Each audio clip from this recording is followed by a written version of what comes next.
कर्माचे भोग काहीही झालं तरी भोगावेच लागतात. कुणाच्या वाट्याचं तुम्ही स्वतःकडे घेण्याचा प्रयत्न केलात तर ते कधी ना कधी ज्याचं आहे त्याच्याकडे जातंच.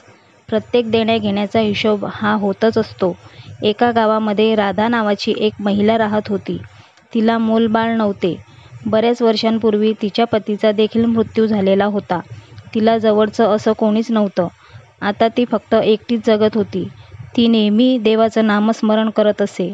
देवाच्या भक्तीमध्ये तिने मी लीन असत असे. स्वतःचा पोट पाण्याचा प्रश्न सोडवण्यासाठी ती एका सावकाराच्या घरी काम करायला जात असे. त्याच्या बदल्यात सावकाराची पत्नी तिला महिन्याचा पगार देत असे. पण राधा मात्र फक्त गरजेपुरतेच पैसे त्यांच्याकडून घेत असे आणि बाकीचे पैसे ती त्या सावकाराच्या पत्नीकडेच ठेवत असे. कारण ती विचार करत असे की माझं अगोदरच झोपडं आहे. मी हे पैसे घरी कुठे ठेवणार? हे जर मी घरी घेऊन गेली तर ते चोरी होऊन जातील. त्यापेक्षा मी त्यांच्याकडेच माझे पैसे राहू देते. म्हणजे ते सुरक्षितही राहतील आणि वेळेला गरज पडल्यावर ती मला मिळू देखील शकतील. ती सावकाराची पत्नी राधाला दोन्ही वेळचं जेवण देखील देत असे आणि त्या बदल्यांमध्ये ती इतर कामे देखील तिच्याकडून करून घेत असे. सावकाराचा व्यापार खूप मोठा होता. त्यांना कोणत्याही गोष्टीची कमतरता नव्हती. पण तरी देखील ती सावकाराची पत्नी थोडीशी लालची होती. एके दिवशी रात्रीच्या वेळी सावकार आणि त्याची पत्नी झोपले होते. मध्यरात्री तिला तहान लागली म्हणून ती पाणी पिण्यासाठी स्वयंपाकघरात जाऊ लागली. तेव्हा तिला तिथे कुणाची तरी सावली दिसली. अगदी काही क्षणात तिच्या लक्षात आलं की हे चोर असावेत. तिने क्षणाचाही विचार न करता सावकाराला उठवलं आणि त्याच्याशी बोलू लागली. ती इतक्या मोठ्याने बोलत होती की त्यांचं बोलणं त्या चोरांच्या कानी पडलं पाहिजे. ती सावकाराला सांगत होती, राधाकडे तर खूप सारे धन आहे. ती किती वर्षापासून आपल्याकडे काम करत आहे. पण तिला साधा 1 रुपया देखील खर्च करावा लागत नाही. कारण तिचं जेवण खाणं देखील आपल्याकडेच असतं. त्याच्यामुळे तिची संपत्ती खूप जास्त झालेली आहे. शिवाय तिला त्या संपत्तीचा वारस देखील कोणी नाही. मला नेहमी प्रश्न पडतो की ती त्या इतकं संपत्तीचं काय करेल? हे सर्व बोलणं ऐकल्यावर ती त्या चोरानं विचार केला की ह्या सावकाराच्या घरी चोरी करणं इतकं सोपं दिसत नाही. हे दोघेजण जागे आहेत. पण राधा तर एकटीच असते. शिवाय तिचं झोपडं आहे. तर आज आपण चोरी राधाच्याच घरी करूया.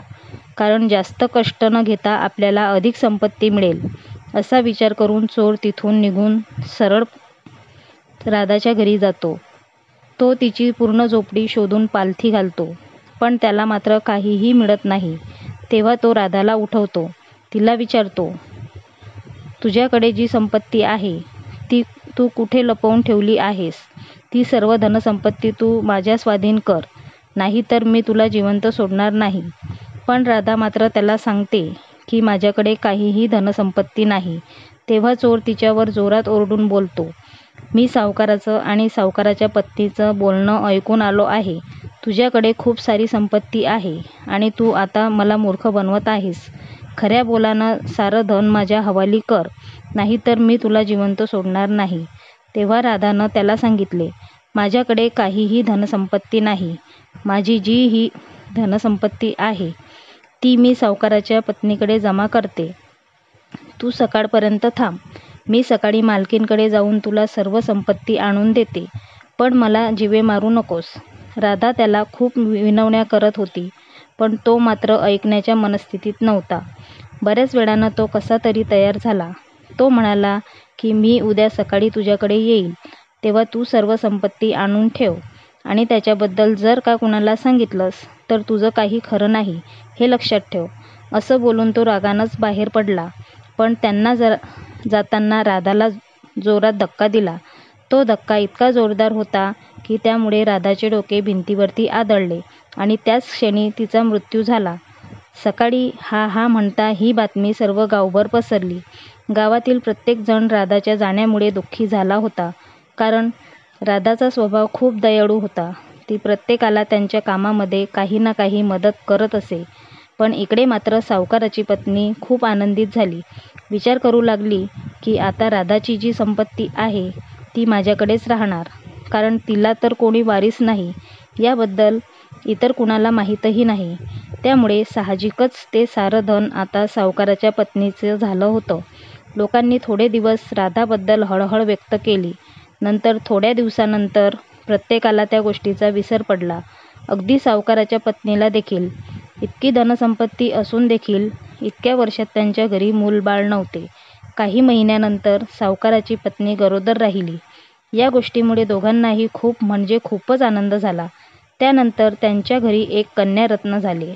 दोघेही पती-पत्नी खूप आनंदात होते, कारण खूप वर्षानंतर देवानं त्यांच्या घरी पाळणा हलवला होता.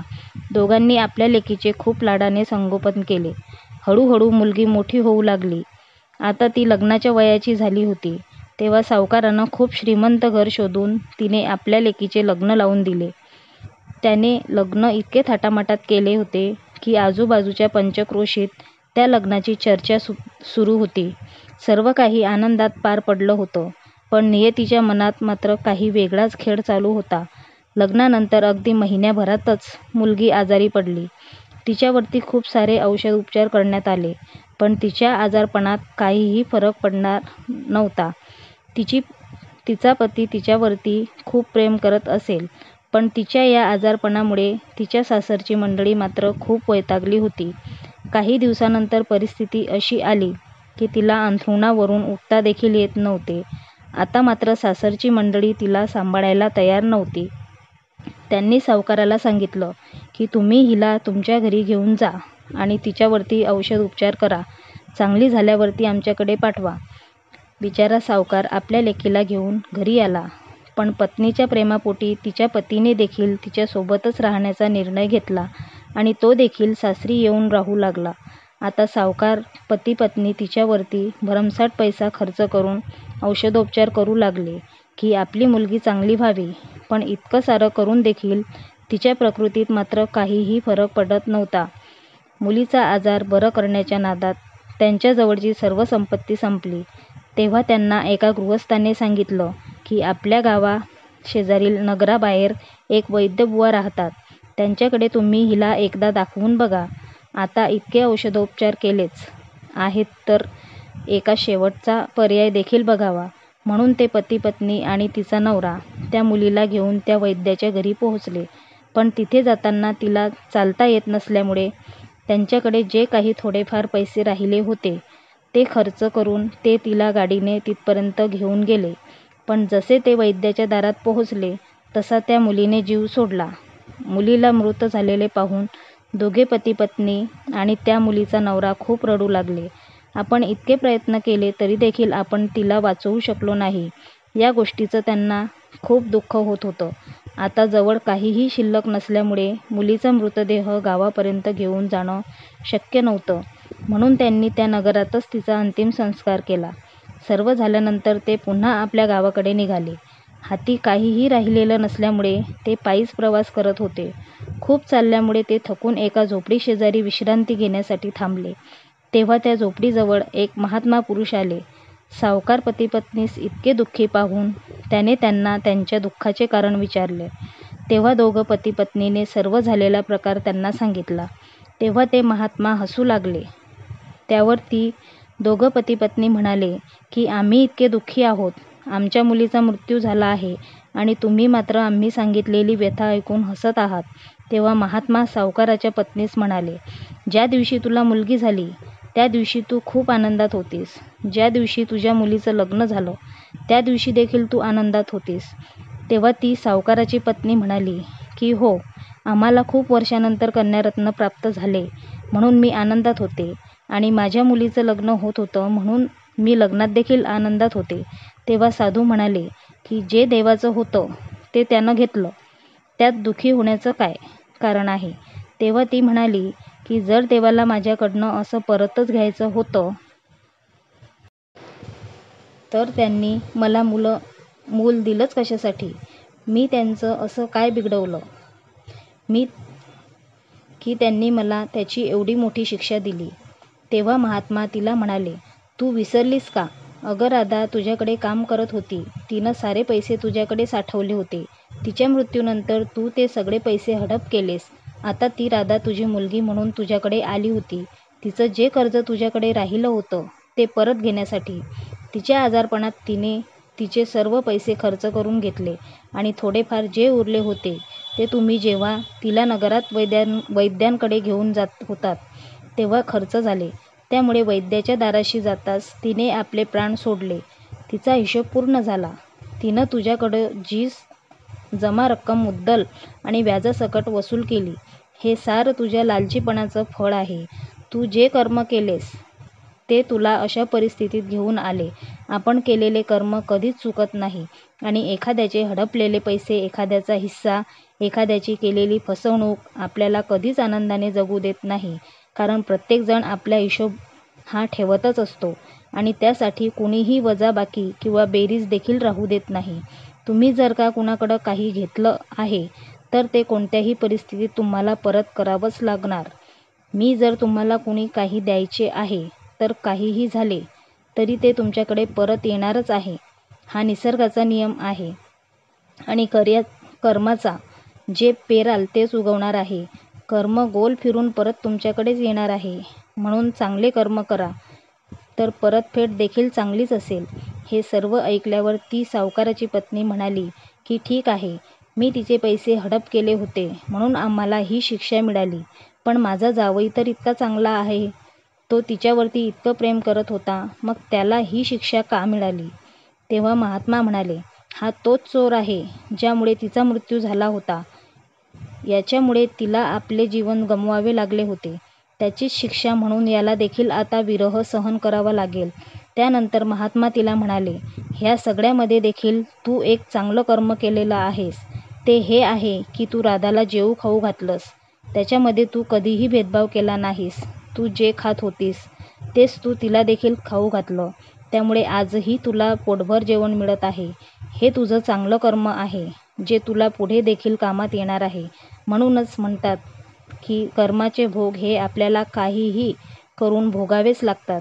ह्या जन्मात जरी ते भोग आपल्या वाटी आले नाही तरी पुढच्या जन्मी मात्र ते आपली वाट पाहत असतात. म्हणून नेहमी चांगले कर्म करावे. कळत नकळत एखाद्या चुका आपल्याकडून घडत असतात, पण पाप ते आहे जे आपल्याला कळत असूनही आपण ते करत राहतो आणि त्यातून एखाद्याला दुःख देत राहतो. आपण एखादं पाप कर्म करून विसरूनही जातो, पण निसर्ग, नियती आणि देव मात्र त्याला विसरतही नाही. ते आपल्याला सर्व पाप पुण्याचा हिशोब हा ठेवतच असतात. कर्माची गती वेगळी असते, ती भोगावीच लागते. कर्माचा फेरा इतका बलशाली असतो की त्यातून आपण वाचू शकत नाही. जे कर्म आपण केले त्याचे आपण फळ भोगत असतो. एक गोष्ट नेहमी लक्षात ठेवा, जर एखादा आपल्यासोबत वाईट वागत आहे तर आपण देखील कधी ना कधी त्याच्यासोबत तसे वागलेले असू. आपण एखाद्याचं भलं केलं आणि तरी देखील तो आपल्यासोबत वाईटच वागत असेल तर ह्यात देखील आपले कर्म आपल्याला आडवे येत असतात. आपण जे कर्म केलेलं असतं तेच कर्म आपल्यासोबत ह्या जन्मात जुळलेलं असतं. आपले नातेवाईक, आपले मित्रपरिवार हे सारं काही आपल्या कर्माचंच देणं असतं. बऱ्याच वेळा असे घडते की हेच नातेवाईक, हाच मित्रपरिवार यांच्यातून आपण फार दुःखी होतो. पण त्यावेळी आपण हे विसरून जातो की ही जी परिस्थिती आज आपल्यासमोर आहे ती कधी ना कधी आपल्याकडून घडलेलं आपलं चांगलं वाईट कर्म आहे. बऱ्याच वेळा असं होतं की जे लोक चांगले कर्म करत नाहीत, देवावरती विश्वास ठेवत नाहीत, कर्मावरती विश्वास ठेवत नाहीत, ते लोक खूप सुखी आणि आनंदी असतात. या उलट जे खूप चांगले कर्म करतात, ज्यांची देवावरती, आपल्या कर्मावरती श्रद्धा असते, ते मात्र नेहमी दुःख असतात. पण याचं कारण देखील आपले कर्म हेच आहे. तुमचे कर्म तुम्हाला कसे परतफेड देतात याची आपण एक छोटीशी कथा ऐकूया. दोन व्यापारी मित्र होते. ते व्यापार करण्यासाठी दुसऱ्या नगरामध्ये गेले होते. त्या नगरामध्ये बराच नफा कमावल्यानंतर त्यांनी पुन्हा आपल्या नगरात परतण्याचा विचार केला.